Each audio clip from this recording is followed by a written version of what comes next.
Il y a une question qui se pose depuis les tout débuts de l'islam et qui se pose encore aujourd'hui. Qui doit guider les musulmans depuis la mort du prophète Mohammed sallallahu alayhi wa ali? Alors cette question, elle est apparemment simple, mais elle divise l'islam depuis les tout débuts. Pour les chiites, la réponse à cette question, elle est assez claire. C'est l'imam qui est désigné par Allah qui a cette responsabilité. Mais qu'est-ce que ça signifie réellement, être un imam? Pourquoi ce concept, il est si central? C'est le sujet d'aujourd'hui. Je suis Saïd K et on va parler du concept fondamental qui distingue le chiisme des autres branches de l'islam, l'imama.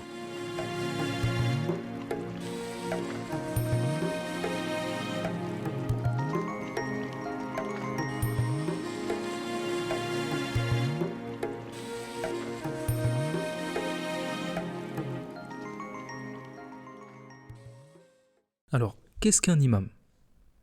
On va commencer déjà par une clarification importante sur le terme imam.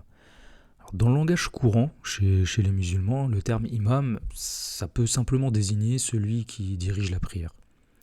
Chez les sunnites, par exemple, ce terme, il est aussi utilisé comme un titre pour honorer des grands savants. Vous avez sûrement entendu parler de l'imam Malik, l'imam Shafi'i ou l'imam Razali.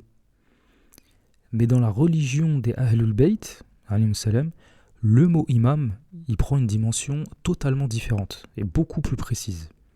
Il désigne exclusivement les successeurs du prophète Mohammed, sallallahu alayhi wa ali, ceux qui sont issus de sa famille, c'est-à-dire les Ahlul Bayt.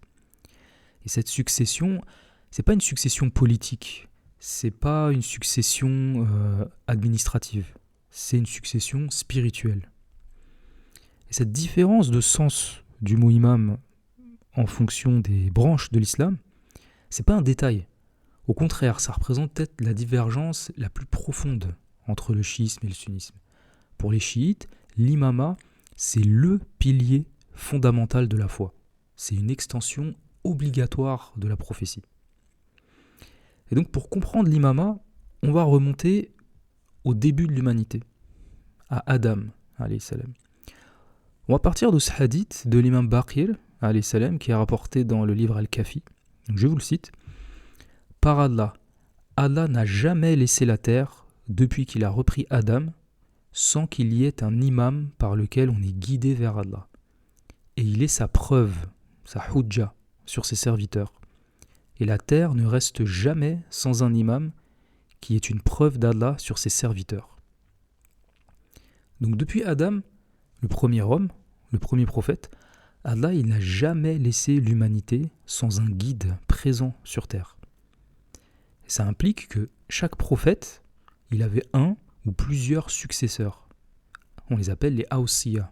Awsiya, c'est le pluriel de wasi. Prenons quelques exemples de prophètes qui avaient des successeurs. On a parlé de Adam. Son successeur, c'était son fils, Shith ou Hibatullah. Nuh, son successeur, c'était son fils aussi, Sam. Ibrahim, il avait comme successeur son fils, Ismaïl. Moussa, alors lui, son successeur, c'était pas son fils, c'était Yusha ibn Nun, Josué dans la Bible. Pareil pour Isa, son successeur, c'était Sham'un as-Safa, Simon-Pierre. Et puis, bien sûr, on a le prophète Mohammed, sallallahu alayhi wa ali, qui avait l'imam Ali, alayhi salam, puis les autres imams de sa descendance. Et certains de ses successeurs, ils sont mentionnés dans le Coran. Yusha ibn Nun, le successeur de Moussa, dont on a parlé, lui, il est mentionné dans la sourate Al-Kahf. C'est le compagnon de route de Moussa, quand Moussa il était parti à la recherche d'Al-Khidr. Il y a son successeur qui est cité pas par son nom, mais il est mentionné.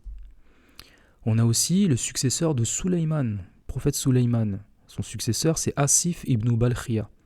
Il est cité dans la sourate An-Naml, les fourmis. Quand Suleyman demande à sa cour qui va me ramener le trône de la reine de Saba, avant même qu'elle arrive chez moi. Il y a un djinn qui s'est levé, un ifrit, c'est une catégorie de djinn, il a dit moi je peux te l'apporter avant que tu te lèves. Et là, il y a une personne qui est mentionnée comme ayant une science du livre qui a dit et moi je te le ramènerai avant même que tu ne clignes de l'œil. Et cette personne-là, c'est Asif ibn Balkhiya. Et par cette expression, une science du livre, on a ici une indication sur son degré de connaissance et son rang. C'est pas n'importe qui, c'est le successeur de Suleyman, successeur de prophète. C'est un wasi qui a une connaissance du livre. Et puis, dernier exemple, bien sûr, on a Amir al-Mu'minin, alayhi salam, l'imam Ali, qui lui est mentionné dans énormément de versets du Coran, d'après les hadiths. Je vais vous citer uniquement un seul exemple. Il est dans la sourate Ar-Ra'd, le tonnerre. Allah, il dit « Et ceux qui ne croient pas disent « Tu n'es pas un messager ». Il parle ici au prophète, Mohammed. Dit « Allah suffit comme témoin entre vous et moi, et celui qui a la connaissance du livre. »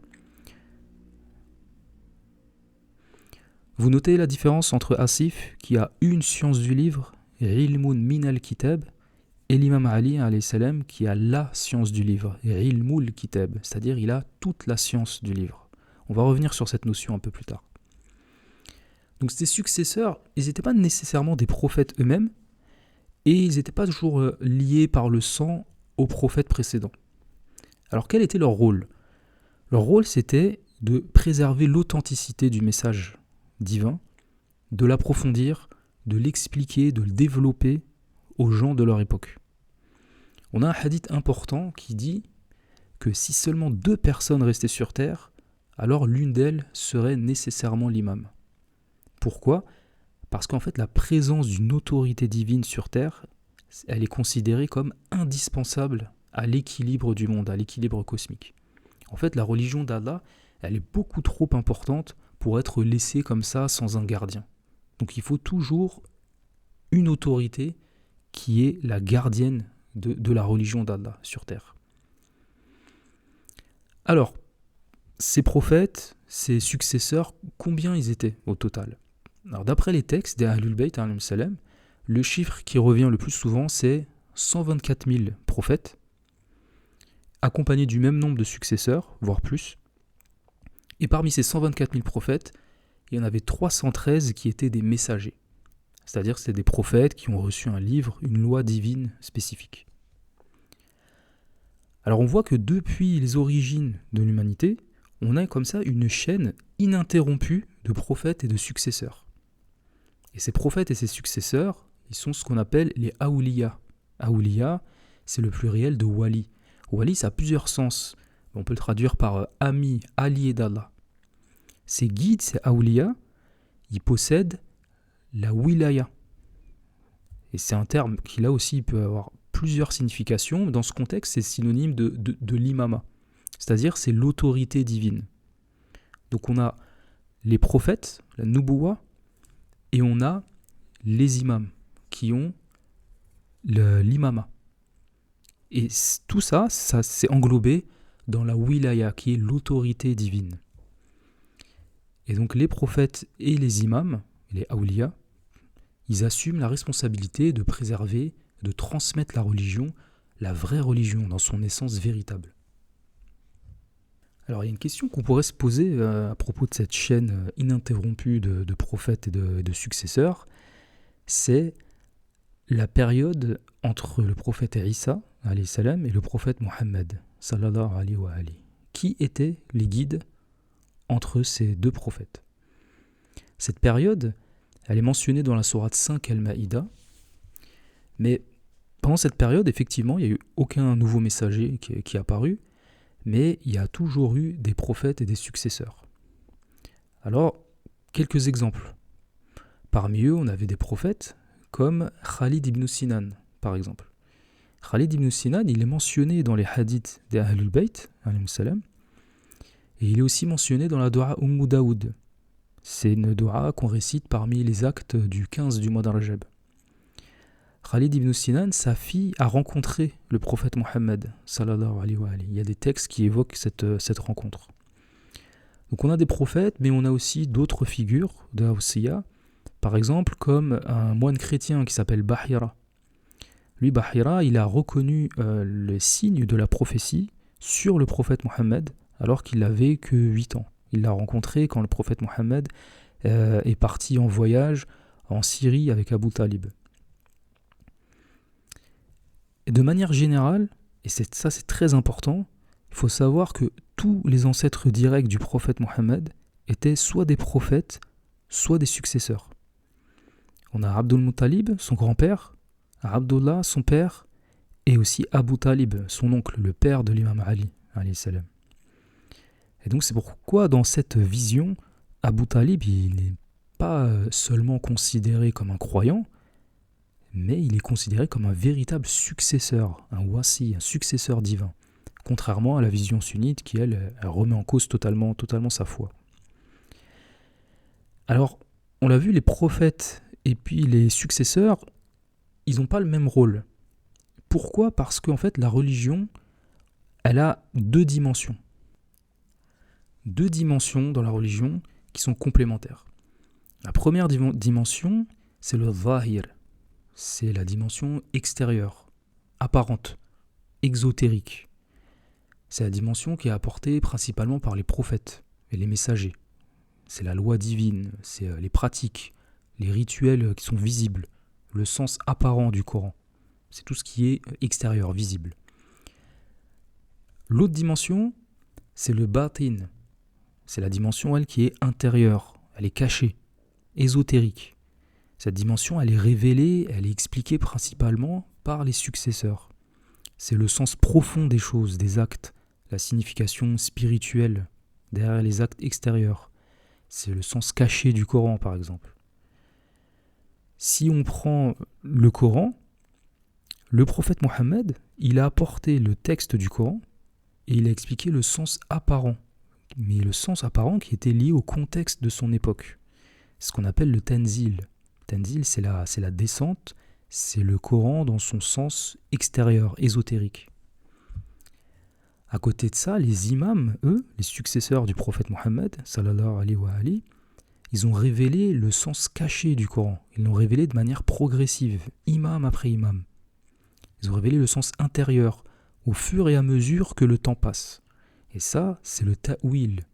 Le ta'wil, en arabe, ça signifie le retour d'une chose à son origine, le retour d'une chose à son sens véritable. Et cette distinction, elle est très très importante, parce que on comprend que sans les imams, la religion, elle resterait incomplète, comme un corps sans âme, comme une coquille vide en fait. L'apparence, elle est là, mais pas l'essence, pas la substance de la religion. C'est pourquoi quand Allah a demandé au prophète, sallallahu alayhi wa alihi, de proclamer l'autorité de Ali, alayhi salam, à Ghadir, il a dit que si cette autorité elle n'était pas proclamée, ce serait comme si le message prophétique entier n'avait pas été transmis. Quand je dis ça, je fais référence à un verset du Coran, c'est dans la sourate Al-Ma'ida, où Allah il dit « Ô messager, transmets ce qui t'a été descendu de la part de ton Seigneur. Si tu ne le fais pas, alors tu n'aurais pas communiqué son message. » D'après les paroles des Ahlul Bayt, alayhimus salam, cette partie du verset « Ce qui t'a été descendu de la part de ton Seigneur », c'est l'imama de Ali, alayhi salam. Sans l'imama, alors le message il est incomplet. Et c'est comme s'il n'avait pas été transmis du tout. Donc c'est ce qu'il a fait, Aradir Khum, le prophète. Il s'est arrêté et il a proclamé l'imama de Ali, alayhi salam, et l'obligation de le suivre. Et une fois transmis, Allah il a alors révélé dans la même sourate ce verset « Aujourd'hui j'ai parachevé pour vous votre religion et accompli sur vous mon bienfait, et j'ai agréé l'islam comme religion pour vous. » Et là, le message prophétique, il est maintenant complet. Alors, le verset que je viens de citer, effectivement, le début de ce verset, je ne l'ai pas cité, mais le début, il parle à la base des interdictions au sujet des viandes, les viandes qu'on ne peut pas manger. Mais, posez-vous la question, est-ce que vous pensez qu'Allah, il va parachever sa religion par un détail comme la liste des viandes qu'on ne peut pas manger ? Ça paraît étonnant quand même. Et quand on regarde dans les paroles des Ahlul Bayt, qui définissent les règles d'interprétation du Coran, ils nous disent que le début d'un verset peut être révélé à propos d'une chose, le milieu à propos d'autre chose, et la fin à propos d'autre chose encore. Donc il n'y a pas nécessairement de lien entre le début d'un verset et la fin d'un verset, en particulier quand le verset est long. Alors maintenant qu'on a vu la question des prophètes et des successeurs en général, On va se concentrer sur les successeurs spécifiques au prophète Mohammed, sallallahu alayhi wa alihi, les 12 imams. Alors, chez les chiites, on parle de 12 imams, mais on parle aussi de 14 infaillibles, qui occupent une place centrale. Ces 14 infaillibles, c'est qui ? C'est d'abord le prophète Mohammed, sallallahu alayhi wa alihi. Ensuite, c'est sa fille Fatima, alayhi salam. Et puis, c'est les 12 imams, de l'imam Ali à l'imam Mahdi. Ce sont les 14 infaillibles, les ma'soumines. Alors, ces imams, les 14, ici, quand je parle des imams, je parle des 14 infaillibles. Ils partagent plusieurs caractéristiques qui sont essentielles. Alors, il y en a beaucoup, énormément, mais je vais vous citer uniquement les principales. La première, c'est l'infaillibilité, la isma. Alors, je l'ai dit juste avant, ils sont infaillibles, ils sont ma'soumines. Comme le prophète lui-même, ils sont protégés de l'erreur et du péché, parce qu'ils sont créés de sa lumière, de la lumière du prophète. Et leur cœur, comme ils le décrivent eux-mêmes dans les hadiths, leur cœur est le réceptacle de la volonté d'Allah. C'est-à-dire qu'ils ne veulent que ce qu'Allah veut. Allah, il dit dans le Coran, à plusieurs reprises, en particulier dans la sourate Al-Insan, « Et vous ne voulez que si Allah veut ». Et dans ce verset, il s'adresse en premier aux Ahlul Bayt alayhim salam. Ils sont le réceptacle de la volonté d'Allah. La deuxième caractéristique, c'est l'obéissance. C'est-à-dire que l'obéissance aux Ahlul Bayt, elle est obligatoire, c'est une obligation religieuse. Allah, il dit dans le Coran, dans la sourate An-Nisa, « Obéissez à Allah, aux messagers et à ceux qui détiennent l'autorité parmi vous. » Qui détient l'autorité parmi nous ? Alors, selon l'interprétation des Ahlul Bayt, ceux qui détiennent l'autorité, ce sont les imams. L'autorité, al-amr, ici, c'est l'imama. La troisième caractéristique, c'est l'égalité spirituelle. Qu'est-ce que ça veut dire ?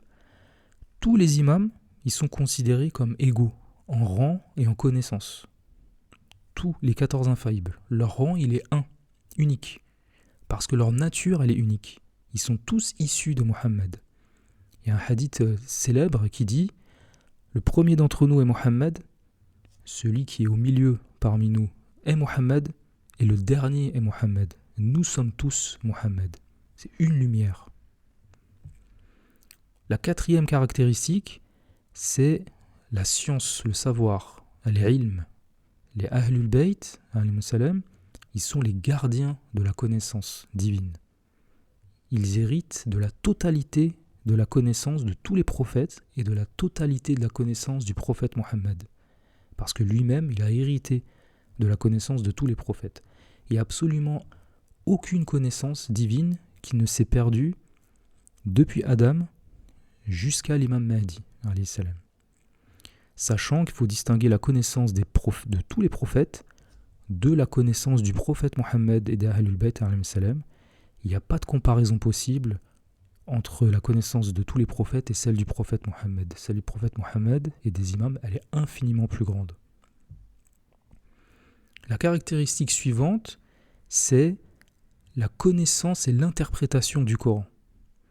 Les Ahlul Bayt alayhim salam, ils sont les gardiens du Coran. Ils sont les seuls à détenir la science du livre que j'ai mentionné un peu plus tôt. Ilmul Kitab. Cette science du livre, ça leur permet d'expliquer le sens véritable du Coran, le sens profond. Les Ahlul Bayt, ils sont les enracinés dans la science, ar-rasikhuna fil ilm, qui connaissent l'interprétation. Ils sont les purifiés, les mutahharun, qui peuvent atteindre le Coran, c'est-à-dire qu'ils peuvent atteindre son vrai sens. Toutes ces expressions, elles sont tirées du Coran. Quand on dit al-mutahharun, il y a un verset qui dit que le Coran, seuls les purifiés le touchent. Nous, quand on lit ce verset au sens littéral, on pense au fait que on peut toucher le mushaf, on peut toucher le Coran que si on est en état de pureté, que si on a fait l'ablution. Mais le sens caché de ce verset, c'est que il n'y a que les purifiés qui peuvent toucher ce livre, ils peuvent interpréter ce livre. Et les purifiés, les mutahharun, ce sont uniquement les Ahlul Bayt. Donc on voit qu'on a plusieurs expressions dans le Coran qui évoquent les Ahlul Bayt et leurs caractéristiques. Et enfin, la dernière caractéristique dont je voulais parler, c'est la désignation divine. Les Ahlul Bayt, salam, les imams, ils sont désignés par Allah, pas par la communauté, pas par un groupe de personnes, ou par une prise de pouvoir, par la force, un coup d'État, comme ça a été le cas pour les califes au cours de l'histoire. Non, les Ahlul Bayt, ils sont désignés par Allah. Et ça, c'est peut-être la différence la plus fondamentale avec le sunnisme. Donc toutes ces caractéristiques, elles sont propres à Ahlul Bayt. Comme je l'ai dit, il y en a beaucoup d'autres. Vous pouvez les retrouver dans des livres comme Al-Kafi, la partie sur l'imama, qui s'appelle Kitab al-Hujja, c'est le volume 2. Et il y a une question qu'on peut se poser, encore une fois, c'est qui est l'imam actuel ? L'imam actuel, le 12e, c'est l'imam al-Hujja. C'est le fils de l'imam Askari, le 11e imam. Le 12e imam, c'est le Mahdi. Il est né en l'an 255 de l'Hégire et il est actuellement en occultation. On aura l'occasion de revenir sur l'imam Mahdi dans pas mal d'épisodes à venir. Et pour conclure cet épisode, je voulais vous citer un hadith qui récapitule un peu toutes ces caractéristiques. Alors c'est un hadith qui est très long, mais je vais citer qu'une petite partie. Vous pouvez le retrouver dans le volume 1 d'Al-Kafi. C'est un hadith de l'imam Rida qui dit « L'imama est le dépôt d'Allah sur ses créatures, son autorité sur ses serviteurs, son représentant sur ses terres, le prédicateur de sa cause et le défenseur de son sanctuaire. L'imam est pur de tout péché, exempt de défaut, possède une connaissance spéciale et se distingue par sa patience. L'imam maintient la loi et l'ordre dans la religion. »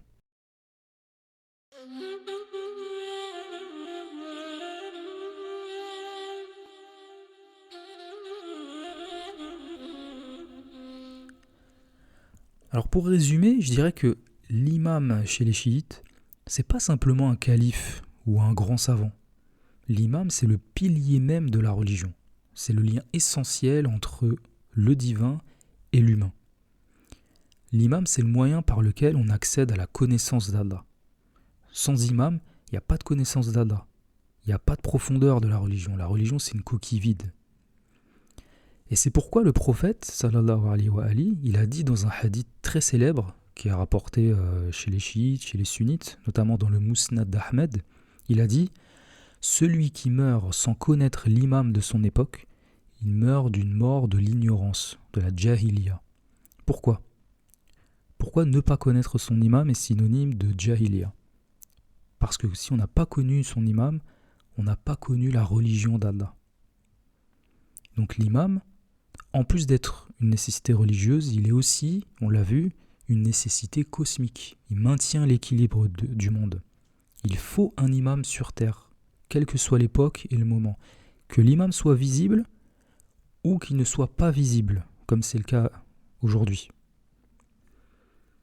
Et pour finir, je voudrais ajouter un point qui est assez important, sur lequel il faut insister, je pense, c'est que toutes ces caractéristiques qu'on a mentionnées, elles désignent d'abord et avant tout le prophète Mohammed sallallahu alayhi wa ali.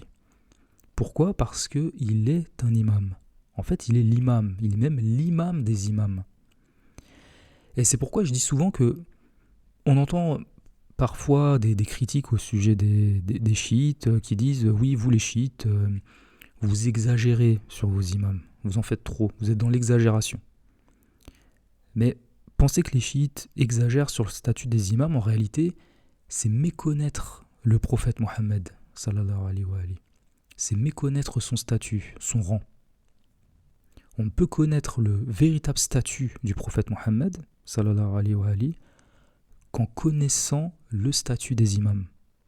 Parce que ce statut que, soi-disant, on exagère, en fait, il n'est tiré que du prophète, sallallahu alayhi wa ali.